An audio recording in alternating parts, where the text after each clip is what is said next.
Chundria, Chundria, it's Chundria Show.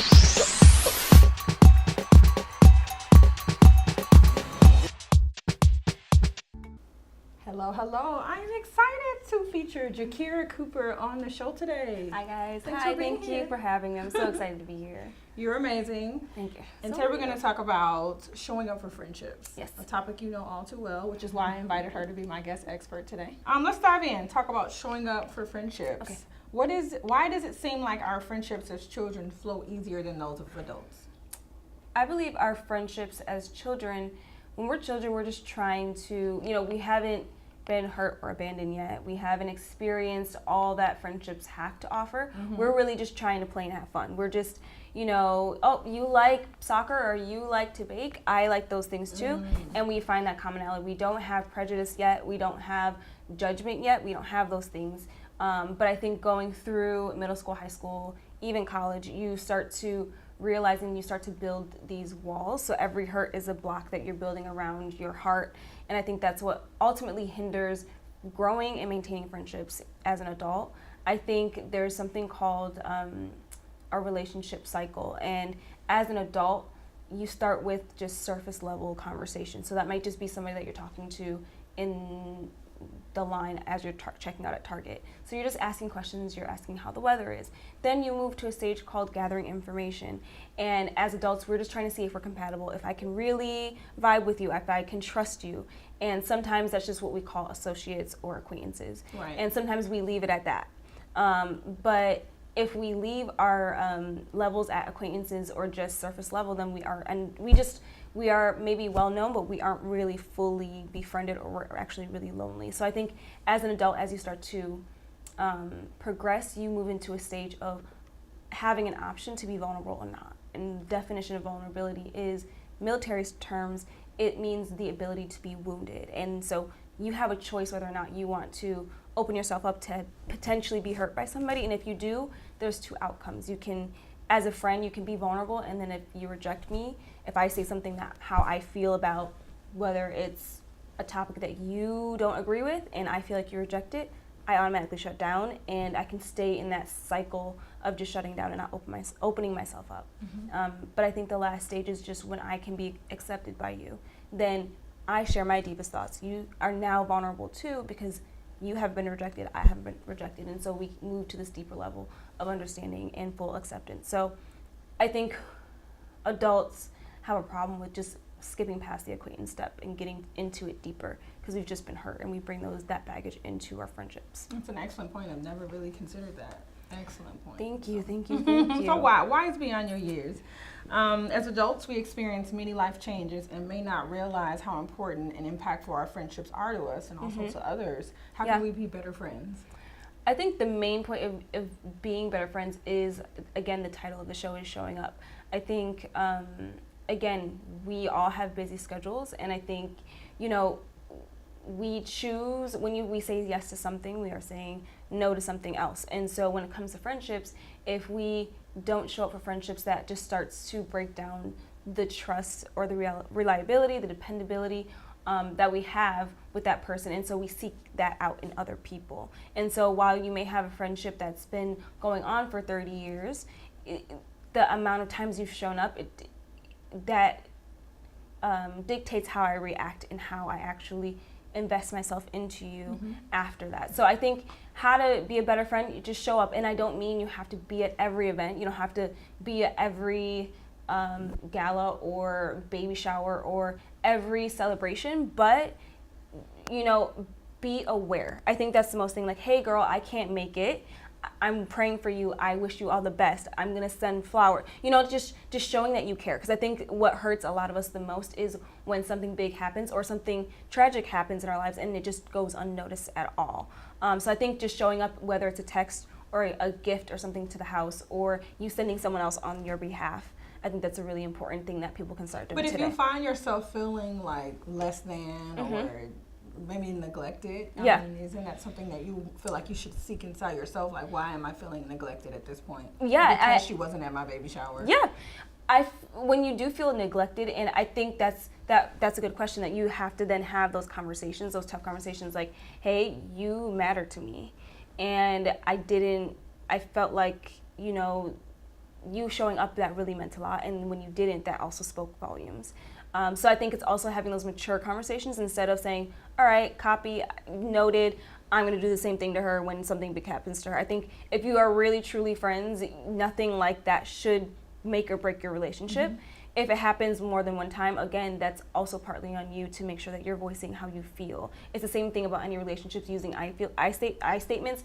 I felt this way. This is how you made me feel. Let's talk about it. I'm not upset. I just want to understand. Which we don't do. Which we don't. A lot of us don't have those conversations. We just kind of, yeah, okay. Dismissive. You're looking, you're scanning the crowd, like, okay, she's not here again, and then you just kind of use that as fuel to talk about her to someone else, or you just shut down. And completely. she might not even know it affects you so greatly. Yep, because you didn't say it last time. You know what I mean? I So didn't know you were mad I didn't go. yeah. So that's the thing is like, but then if you have that conversation, you'd be like, oh, okay. So now if you have that conversation with that person and they are now aware, if they do it again, then that's not on you. You know, that's their character. Right. So Absolutely. Well, that reminds me of an Ask Chundria letter that I have from Cynthia. Got time to give some advice today? Okay. Yes.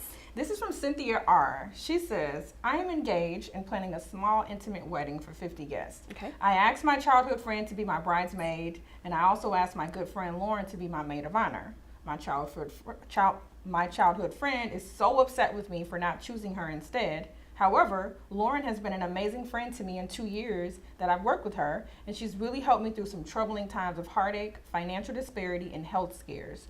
My fiance feels like I shouldn't worry about any of the drama if my childhood friend doesn't want to be in the wedding party. I feel like I shouldn't have to explain my choices, but I can't help but feel guilty about how she is feeling and the pressure I've placed on our long-time friendship. Please help. Do you have any advice for Cynthia? Cynthia, I would say, one, I completely agree with the fiance. I think, you know, when it comes to weddings, again, a lot of people make it about themselves, and it's very rarely focused on the couple. So I understand the pressures that you have, but I think right now the focus needs to be placed back on her. I would, again, sit down and have a conversation with that long-term friend and saying, hey, I had, in the past 2 years, have been the most life-changing, the most life-shattering, the darkest times of my life. And this one person has been able to show up every single time when I needed them most. And while I appreciate our 20-year friendship, I do not believe right now that you fit what I need right now in a maid of honor. I still want to honor you by having you be a bridesmaid. Do you accept that? I would love for you to be in the wedding. I just, you know, also, this isn't a long-term, this isn't, you know, the bridal party should not dictate what my love for you. This is not should reflect how I actually love you. Because I'm still including you. I'm still including you. I'm happy to have you. I want to honor you, and I want you to be there on my big day. Will you accept that? If she doesn't, then that's just on her. But it shouldn't go beyond that conversation. It should just be one conversation where you're getting to understand, and you kind of paint a picture. I think it's important when you paint a picture. So, hey, this happened right after that, this happened, and this is how this person showed up, and I think she's deserving of that position right now in my life. I think the explanation would do her good, Yeah. though, just Yeah. to hear that. You know? Yeah. Let's look at the perspective of the childhood friend, though, and talk about how she may be feeling and how a lot of people can relate to that feeling of being left out of a friendship. We were just talking about this. When you feel neglected and having those hard conversations, you know, how can you encourage people to have those hard talks? If I was on the other side and I felt like I should have been the maid of honor, and I just had that conversation, now I have a chance to respond. The best response that I can give is to say, you know what, I understand. How could I have showed up for you, and what would it have looked like for me to show up in that situation in the past 2 years? Maybe she's never even told me that she was going through that because she had someone else helping her. So why did you not feel, was it something that I did that you didn't feel comfortable with reaching out to me? So I would ask a lot of questions to understand. Those are good questions to ask because on the timeline you may be able to pinpoint like when you were going through your divorce. Right. You can go back and say, oh, okay, that makes sense. Okay, I think just having the conversation, but you can't just shut down and say, okay, well, I'll think about it. You want to, if you're a true friend, you really want to understand, you'll ask those questions like, what was it, did I do anything? Was the timing off? Was there something that I did not do as a friend that made you feel like you had to go somewhere else? Because I do cherish our friendship, and I just want to understand why you don't feel like I am deserving of that right now. But I think that will also just open up a lot of different dialogue that they probably are going to be talking for a while, because it seems like they would have a lot of other things to talk about. I think you're going to inspire somebody today. I hope so. I hope so. How can we be more comfortable talking about our needs, expectations, and feelings in our friendships to preserve them? Having those hard talks, sitting people down. Like I want to stress this because I know we get so uncomfortable. Yep. You know, so. It is uncomfortable. I've had uncomfortable conversations. Is a therapist, is a third party sometimes necessary to pull in? Sometimes it is. Sometimes if it's gone too far, a third mutual objective person is probably needed. Now, I do believe that as adults, our pride is very big. And before a therapist or third party can have the chance to be even suggested to come in, we've already cut people off. I see. I haven't seen a lot of friendships that have pulled in someone else. Some people are more likely to go to a therapist for marriages. Or yes, I was about to say that. I was going to say for friendships. Marriages, you're going to pull in a counselor. Or for your own personal, you're going to pull in a counselor or a therapist. But for friendships, I think that we just toss them to the side. Like, okay, well, that happened. You don't want to be the maid of honor. Or you can't be the maid of honor. You don't want to just be scrap it. They just toss it. I don't think anymore. friendships are seen as important as a marriage or your own personal. But we were never meant to be alone. So if you are timid or if you care about your friend, because I've had multiple conversations with friends that I cared about, and I just had to suck it up, take a deep breath, and just write down. So when you are going to talk and approach a friend that you are angry at, you want to just go in, make your points, be very clear about what you need, ask how you can meet their needs, and then open it up to them and turn it over to them to see where they're at, because they may have already cut you off and don't want to talk at all, and that's just the truth, and you kind of have to lead with that and then take that learning into your other friendships. Very true. Well, I want to thank you for your time today. Thank you so much. Such insightful and informative information. Thank you for having amazing. How can we stay in tune with you and your journey? I think the easiest way is just to visit me on my website, jakeracooper.com. Awesome. Thank you. Thank you. Great job, girl. I am most excited to feature Nandi Hildebrand on my show today. Thanks for being here. Thank you so much for having me. I'm really excited to talk about something that I'm very, very, very just passionate about, and I'm so excited to share my opinions on anti-bullying with you, and thank you so much for having me. Nandi, tell me how old you are. I am 14 years old. 14 years old, and you're out here championing for your fellow youth. I think that's absolutely amazing. Well, who else is going to do it, right? I might as well be the one here. That's right. So let's start. Tell me about Nandi's Anti-Bullying Youth Club and why you started it. So Nandi's Anti-Bullying Pledge Club is actually a safe place for all preteens, teenagers, and even young adults to gather and discuss our experiences being bullied or even being a bully, and without being judged too, which I feel like is really important because nowadays we don't open up about our experiences because we feel like we're being judged all the time. And also, it's a place where parents can learn about what their kids might be going through in school, and to learn that social media nowadays is also plays a very big part in bullying. And I feel like that's something that we all have to keep in mind, that it's not only in schools and in parks, it's also on social media. Ooh. You were the victim of bullying in the past, right? Yes. And tell me, what was your experience like? So I was bullied in second grade. Ultimately, I've been bullied for a big part of my life. I've always been the outcast, and everywhere I go, I don't really feel like I fit in. So I feel like it's really important for all you kids out there who feel like you don't always fit in to have the most confidence out of everyone in the room, because if you have the most confidence out of everyone there, no one will be able to tell that you don't always fit in. And also just for yourself, so that when someone does bully you, you can feel like doesn't even matter, like you just brush it off. But I was bullied in second grade really, really badly, and I didn't understand how to deal with it because I was still really young, and I had just moved from a completely different country. And you can just imagine, like, speaking different languages, kids acting different ways, and you're just the outcast here, and you're like, what is going on? And then on top of that, people are making fun of you behind your back so you don't even know it. So it was definitely difficult, but I think it turned out amazing, and I'm really happy that it happened because I'm here today.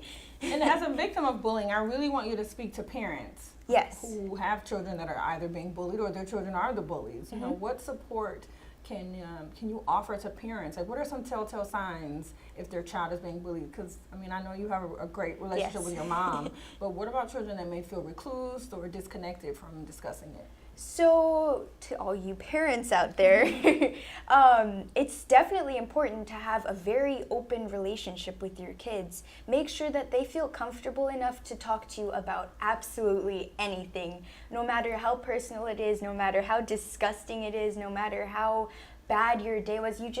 You have to make sure that your kids feel comfortable around you and they're not afraid of telling you things because they might feel like you're going to judge them. And that's really the last thing that you want your kids to do. You don't want them to be afraid of you. You want to have the best relationship. And I feel like it's been amazing because my mom is definitely like that. She is always there for me when I need her. And I think that's really important for other parents to be like that too, just for their kids to grow from the experience. Absolutely. My goodness.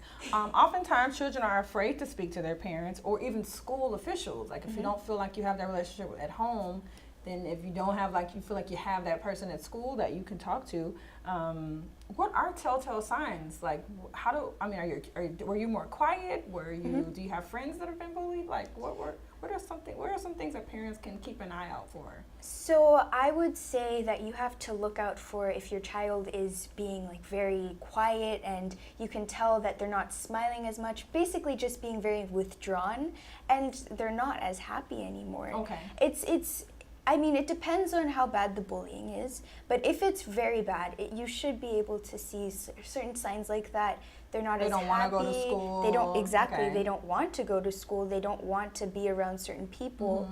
And I think that when that happens, you have to be a little bit skeptical and just sit down with them and say, hey, it's okay, you can talk to me. I'm a parent for a reason. I'm not just here to see you go through this. I want to be a part of how you're going through this and why you're going through this and just see all the truth behind it.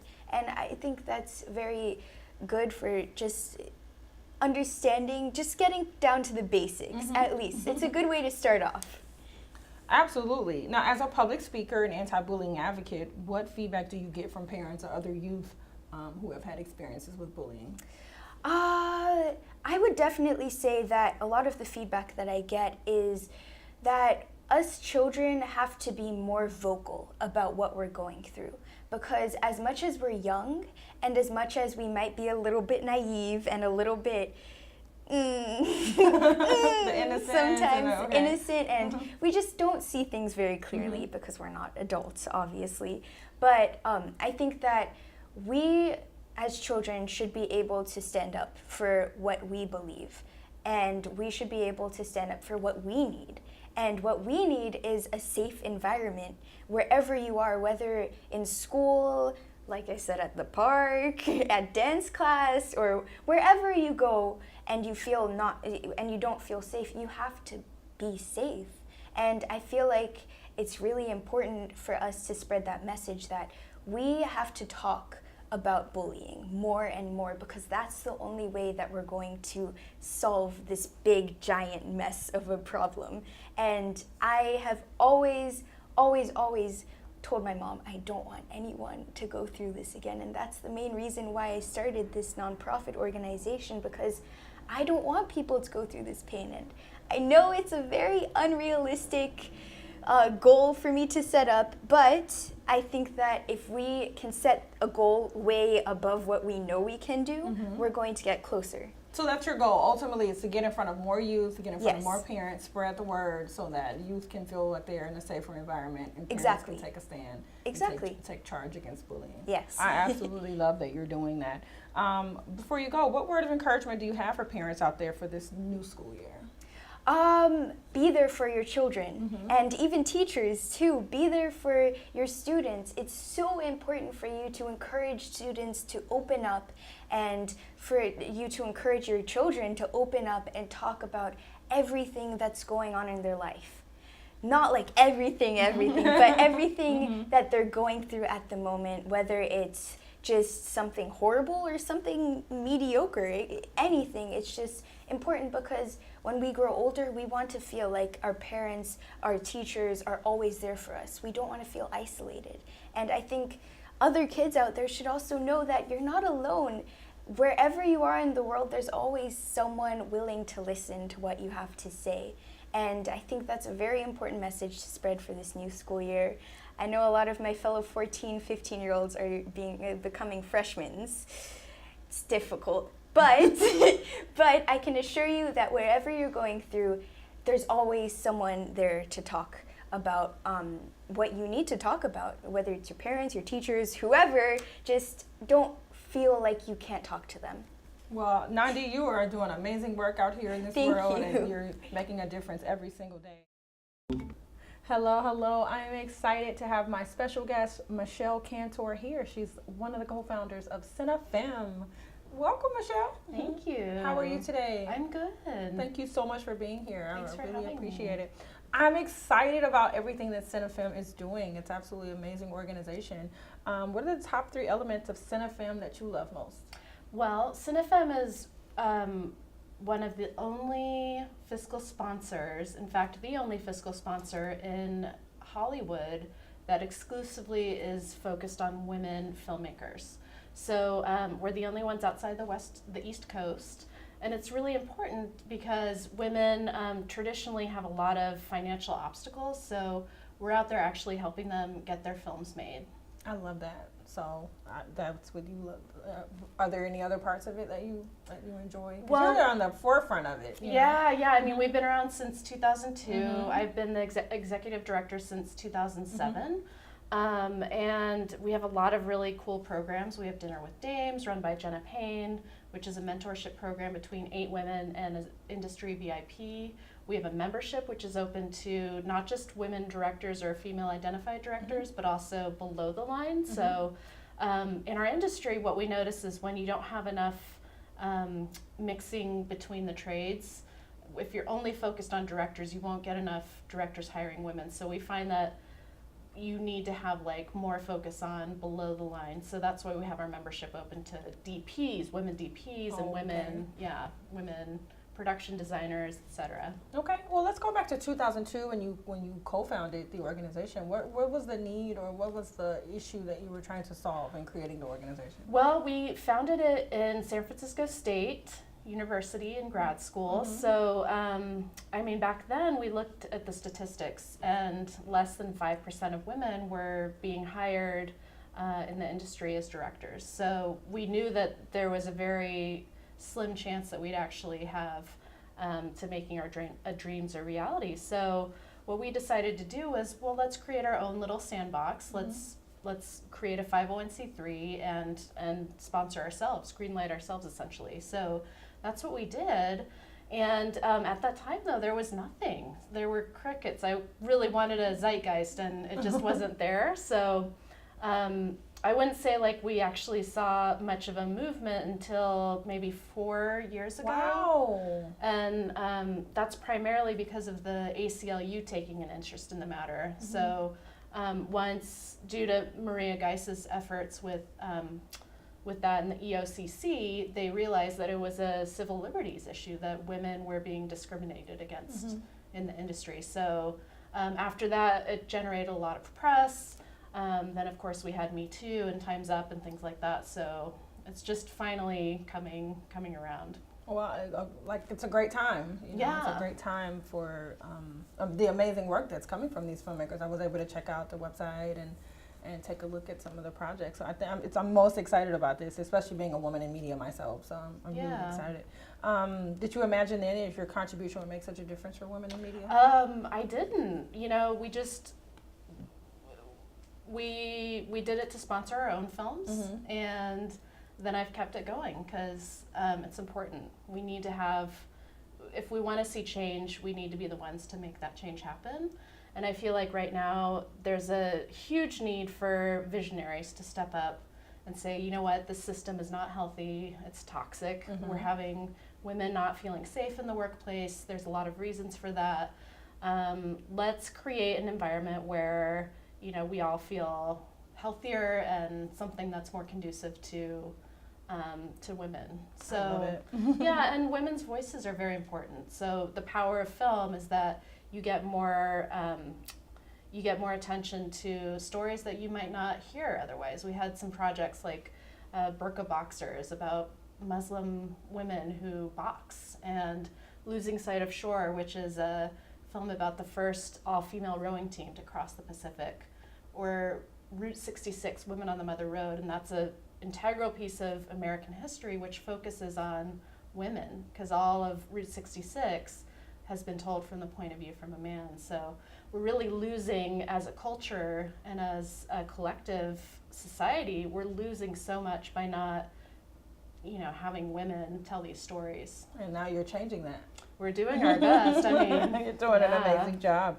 I learned that Cinefemme has sponsored now 40 fiscal projects to date. Yes. And that's 7 in 2017 alone, which is incredible. How can more female filmmakers get involved with the organization? Well, if you are eligible, you can join on our website. You have to have at least one IMDb credit as a director or writer, producer, something like that. And then we have 3 chapters of active directors collectives, which meet every month in New York, San Francisco, and LA. Okay. So yeah, you can join our organization that way. Is there a fee involved or? Yeah, Okay. we have an annual fee. Annual fee? Okay.